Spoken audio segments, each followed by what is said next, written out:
Hey everyone, this is Tim from YourSixTech. Today in this video, I'm going to show you how to pair your PlayStation 4 controller to your MOTO G Stylus 5G phone. This is very easy to do. Swipe on down from the top, then go through this list until you get to Bluetooth and hold down on it. And make sure this is turned on.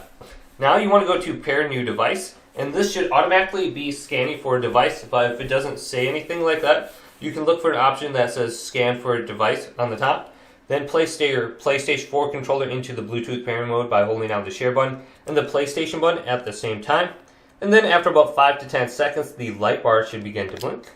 It's blinking. And here it is on my phone. Wireless controller. Let's select this. Then go to Pair Device on the screen. And the light bar should be a solid blue. You can go up and down with the D-pad now. You can even go back now. Then to disconnect the controller and turn it off, hold down the PlayStation button for about 10 seconds. This will turn off the controller. Otherwise, what you can do is swipe on down from the top. Go on back to Bluetooth right here. Then locate your wireless controller. Select this. To turn it off, go to Disconnect. To forget it from your phone, go to Forget. And this will remove the device right here. And then you can freely connect this to another device. But hopefully this video did indeed help you out. If it did, leave it a big thumbs up. And subscribe to my channel down below for more technical videos coming up next on YourSixTech.